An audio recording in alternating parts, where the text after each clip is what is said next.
బ్రేకింగ్లో చూస్తున్నాం. స్థానిక ఎన్నికలపై తెలంగాణ హైకోర్టు కీలక వ్యాఖ్యలు చేసింది. పాత విధానంలో ఎన్నికలు నిర్వహించుకోవచ్చని తెలిపింది. బీసీలకు 42% రిజర్వేషన్లు కల్పిస్తూ ప్రభుత్వం జారీ చేసిన ఉత్తర్వులను నిలిపివేసినందున గడువు తీరిన స్థానిక సంస్థల ఎన్నికలు నిర్వహించడానికి పాత విధానం ప్రకారమే ఎన్నికల సంఘం ముందుకు వెళ్లవచ్చంటూ హైకోర్టు పేర్కొంది. రిజర్వేషన్స్ 50% మించొద్దని తెలిపింది. స్థానిక సంస్థల కాల పరిమితి దాటినప్పుడు రాష్ట్రం, కేంద్రపాలిత ప్రాంతాల్లో ట్రిపుల్ టెస్ట్ నిర్వహించే పరిస్థితులు లేకపోతే ఎన్నికల సంఘం ఆ దామాషా సీట్లను ఓపెన్ కేటగిరీ సీట్లుగా నోటిఫై చేసి ఎన్నికలకు వెళ్లవచ్చంటూ రాహుల్ రమేష్ వాగ్ కేసులో సుప్రీంకోర్టు 2022లో మధ్యంతర ఉత్తర్వులు జారీ చేసిందని తెలిపింది. ఇక దీని ప్రకారం చూస్తే 42% జీవోను కోర్టు నిలిపివేసినందున దామాషా సీట్లను ఓపెన్ కేటగిరీ కింద నోటిఫై చేసి స్థానిక సంస్థల ఎన్నికలపై ముందుకు వెళ్లవచ్చని స్పష్టత ఇచ్చింది.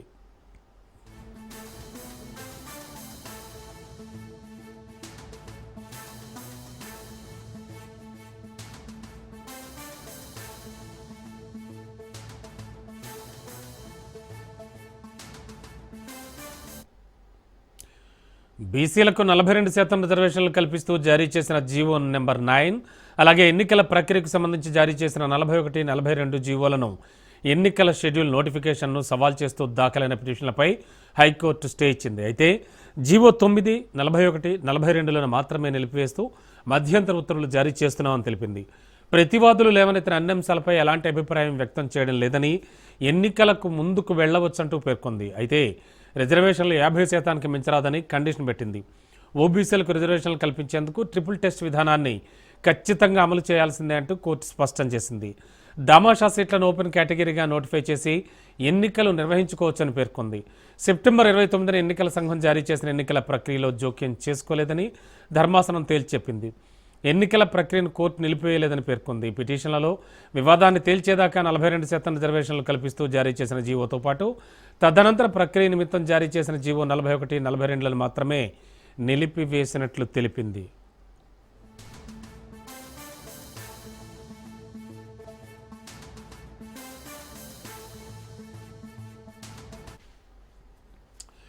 ఇదిలా ఉంటే స్థానిక సంస్థల ఎన్నికల్లో బీసీలకు 42% రిజర్వేషన్ల జీవోను ఎన్నికల నోటిఫికేషన్ అమలును నిలిపివేస్తూ హైకోర్టు ఇచ్చిన స్టేపై సుప్రీంకోర్టును ఆశ్రయించాలని రాష్ట్ర ప్రభుత్వం నిర్ణయం తీసుకున్నట్లుగా తెలుస్తోంది. దీనిపై స్పెషల్ లీవ్ పిటిషన్ దాఖలు చేయాలని నిర్ణయించినట్లు సమాచారం. హైకోర్టు ఇచ్చిన స్టేను ఎత్తివేసి ఎన్నికల నిర్వహణకు అనుమతించాలని కోరనుంది. ఎన్నికల ప్రక్రియ, నామినేషన్ల స్వీకరణ కూడా ప్రారంభమైనందున ఇందులో హైకోర్టు జోక్యం సరికాదని రాష్ట్ర ప్రభుత్వం సుప్రీంకోర్టులో వాదించనుంది. సుప్రీంకోర్టు తీర్పులకు అనుగుణంగా జనాభా గణాంకాలపై సర్వే నిర్వహించి బీసీ జనాభా 57.6% ఉన్నందున 42% రిజర్వేషన్లు కల్పించామని, దీనికి అనుగుణంగా రిజర్వేషన్ల పరిమితిని సవరిస్తూ చట్టం తీసుకొచ్చిన విషయాన్ని కోర్టు దృష్టికి తీసుకువెళ్లనుంది.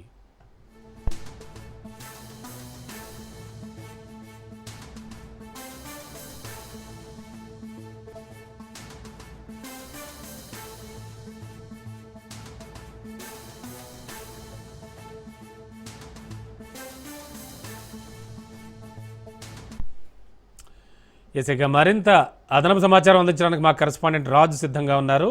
రాజు, యాక్చువల్గా జరుగుతోంది ఏంటి? స్థానిక సంస్థల ఎన్నికలకు సంబంధించి ఆల్రెడీ హైకోర్టు ఇచ్చిన తీర్పు కావచ్చు, తదనంతరం ప్రభుత్వ ఆలోచన ఎలా ఉంది? రీసెంట్గా చూస్తే ప్రభుత్వం ఖచ్చితంగా సుప్రీంకోర్టుకు వెళ్లే ఆలోచనలో ఉందంటున్నారు. ఏం జరగబోతోంది? బీసీలకు సంబంధించి రాష్ట్ర ప్రభుత్వం జారీ చేసిన 42% రిజర్వేషన్లు ఏదైతే జీవో నెంబర్ 9 పై ఇప్పటికే హైకోర్టులో సవాల్ చేయడం జరిగింది. దీనికి సంబంధించి హైకోర్టులో విచారణ కూడా జరిగింది. అదేవిధంగా హైకోర్టు దీనికి సంబంధించి స్టే విధిస్తూ తాజాగా ఉత్తర్వులు కూడా జారీ చేసిన విషయం తెలిసిందే. అయితే దీనికి సంబంధించి తాజాగా హైకోర్టు ఇచ్చినటువంటి స్టే ఏదైతే ఉందో దానికి సంబంధించినటువంటి ఉత్తర్వులు అర్ధరాత్రి అందుబాటులోకి రావడం జరిగింది.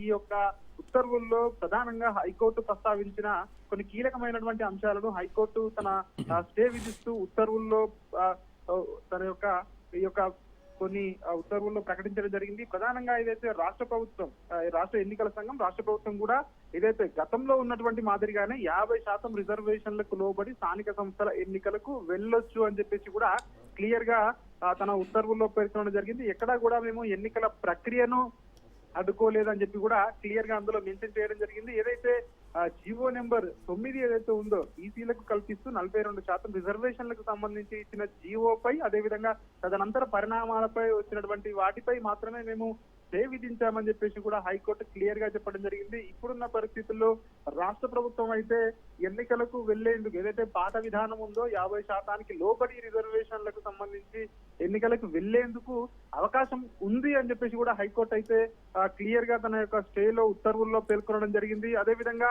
ఏదైతే బీసీలకు సంబంధించి 42% రిజర్వేషన్లు కల్పిస్తూ దానిపై మాత్రమే స్టే విధించామని చెప్పి కూడా తన యొక్క ఉత్తర్వుల్లో పేర్కొనడం జరిగింది. అదేవిధంగా ఈ 42% జీవో ఒకటి, అదేవిధంగా ఆ తర్వాత జారీ చేసినటువంటి ఆ జీవో ఏదైతే 41, 42 జీవో ఏదైతే ఉందో ఎన్నికల షెడ్యూల్ కు సంబంధించి పంచాయతీల్లో అదేవిధంగా ఇటు ఎంపీటీసీ జెడ్పీటీసీల్లో బీసీలకు 42% రిజర్వేషన్లు కల్పిస్తూ ప్రత్యేకంగా రాష్ట్ర ప్రభుత్వం 41, 42 జీవోలను కూడా జారీ చేయడం జరిగింది.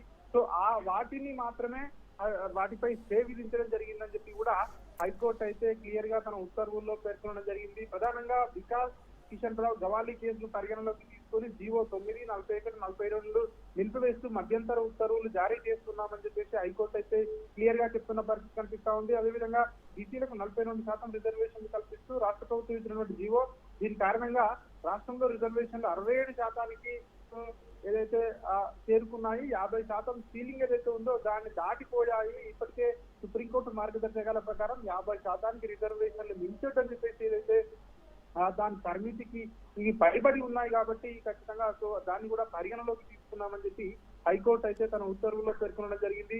ఓబీసీలకు రిజర్వేషన్లు కల్పించే ముందు కృష్ణమూర్తి కేసులో పేర్కొన్న ట్రిపుల్ టెస్ట్ విధానాన్ని ఖచ్చితంగా అమలు చేయాలని చెప్పేసి కూడా పేర్కొనడం జరిగింది.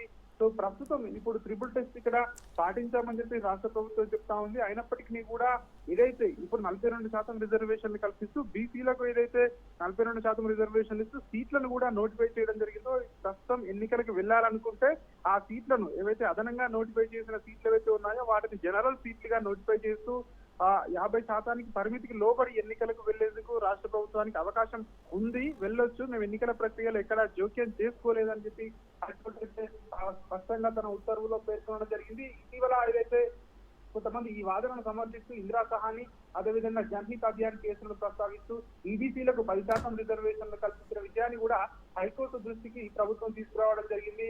ఎంఆర్ బాలాజీ కేసులో 50% పరిమితి తప్పు కాదని చెప్పేసి వెనుకబడినటువంటి ఈశాన్య రాష్ట్రాల ప్రాంతాలకు ప్రత్యేక పరిస్థితుల్లో మినహాయింపులు ఇవ్వచ్చని చెప్పేసి సుప్రీంకోర్టు గైడ్ లైన్స్ ఉన్నాయి. సుప్రీంకోర్టు వెలువరించిన తీర్పులన్నింటినీ పరిశీలించిన తర్వాతనే రాష్ట్ర ప్రభుత్వం ముందుకు వెళ్ళిందని చెప్పేసి రాష్ట్ర ప్రభుత్వం వాదించిందని చెప్పి కూడా హైకోర్టు తన ఉత్తర్వుల్లో పేర్కొనడం జరిగింది. కానీ ఏదైతే హైకోర్టు మాత్రం ఈ జీవో 9, జీవో 41, 42 జారీ చేసే ముందు వికాస్ కిషన్ రాజు పేర్కొన్న 50% రాజు ప్రభుత్వ ఆలోచన ఖచ్చితంగా సుప్రీంకోర్టుకు వెళ్లాలని ఆలోచిస్తోంది. దీనివల్ల ఏమైనా ఉపయోగం ఉంటుందంటున్నారా స్పెషలిస్టులు, అఫ్ కోర్స్ లీగల్కి సంబంధించిన వాళ్ళు, కానీ దీన్ని ఎలా చూడాలి? ప్రభుత్వం అయితే ప్రస్తుతం న్యాయ నిపుణులతో మన స్టే వచ్చి నుంచి కూడా న్యాయ నిపుణులతో సంప్రదింపులు జరుపుతా ఉంది. దీనికి సంబంధించి అర్ధరాత్రి దీనికి ఉత్తర్వులు కూడా రావడం జరిగింది. దీనికి సంబంధించి ఇప్పటికే ఒక లీగల్ ఒపీనియన్ కూడా లీగల్ ఎక్స్పర్ట్స్ తో కూడా రాష్ట్ర ప్రభుత్వం ఇప్పటికే మాట్లాడినట్టుగా కూడా తెలుస్తా ఉంది. ఎందుకంటే రాష్ట్ర ప్రభుత్వం ఎన్నికల్లో ఏదైతే కాంగ్రెస్ పార్టీ ఎన్నికల్లో ఇచ్చిన హామీ 42% రిజర్వేషన్లు స్థానిక సంస్థల్లో బీసీలకు ఇస్తామని చెప్పారు. ఇటీవల కూడా ముఖ్యమంత్రి మంత్రులు పదే పదే చెప్తా ఉన్నారు, ప్రభుత్వం 42% రిజర్వేషన్లతోటే స్థానిక ఎన్నికలకు వెళ్తాం తప్ప పాత విధానంతో వెళ్ళమని చెప్పి కరాఖండిగా ప్రభుత్వం చెప్తా ఉంది. కాబట్టి ప్రభుత్వం అదే స్టాండ్ పై ఉన్నట్టుగా తెలుస్తా ఉంది. ఖచ్చితంగా సుప్రీంకోర్టులో లీవ్ పిటిషన్ దాఖలు చేసే అవకాశం ఉందని చెప్పేసి కూడా ప్రభుత్వ వర్గాల నుంచి సమాచారం అందుతా ఉంది. అయితే అధికారికంగా ఎక్కడ ప్రభుత్వం ప్రకటించకపోయినప్పటికీ ప్రభుత్వం ఖచ్చితంగా దీనిపై ఆలోచన అయితే చేస్తున్నట్టుగా కూడా మనకు తెలుస్తా ఉంది. దీనికి సంబంధించి రాష్ట్ర ప్రభుత్వం సుప్రీంకోర్టును ఆశ్రయించడం ద్వారా సుప్రీంకోర్టు ఏదైతే గతంలో మార్గదర్శకాలు విడుదల చేసిందో, గతంలో ఏదైతే కొన్ని తీర్పుల్లో చెప్పడం జరిగిందో, ఏదైతే ప్రత్యేక పరిస్థితుల్లో ట్రిపుల్ టెస్ట్ విధానం అవలంబించి ప్రత్యేకంగా ఏదైతే కుల గణన చేసి ప్రత్యేకంగా డెడికేటెడ్ కమిషన్ వేసి లెక్కలు తీస్తే స్థానిక సంస్థల ఎన్నికల్లో రిజర్వేషన్లు పెంచుకున్న వెసులుబాటు రాష్ట్ర ప్రభుత్వాలకు ఉంది అనేదైతే సుప్రీంకోర్టు గతంలో తీర్పులు ఉన్నాయి. కాబట్టి దాని అనుగుణంగానే ఖచ్చితంగా అయితే రాజు ముందుకు వెళ్ళిందని వాదించే అవకాశం కనిపిస్తుంది. అయితే రాజు, అంటే హైకోర్టు చేసిన కీలక వ్యాఖ్యలు ఒకసారి మనం గమనిస్తే పాత విధానంలో మీరు ఎన్నికలు నిర్వహించుకోవచ్చు అని తెలియజేస్తోంది. దీనిపై రియాక్షన్స్ ఎలా ఉన్నాయి? ఇటు గవర్నమెంట్ కావచ్చు, బీసీ సంఘాలు కావచ్చు, దీనిపై ఏం చెప్పచ్చు? పాత విధానంలో ఎన్నికలకు వెళ్ళొచ్చని చెప్పి హైకోర్టు అయితే సుస్పష్టంగా తన ఉత్తర్వుల్లో పేర్కొనడం జరిగింది. కానీ పాత విధానంలో వెళ్ళడానికి ఇటు ప్రభుత్వం కూడా ముందుకు వెళ్లే ఆలోచనలో ఉన్నట్టుగా మనకైతే ఆలోచనలో లేదు అని తెలుస్తా ఉంది.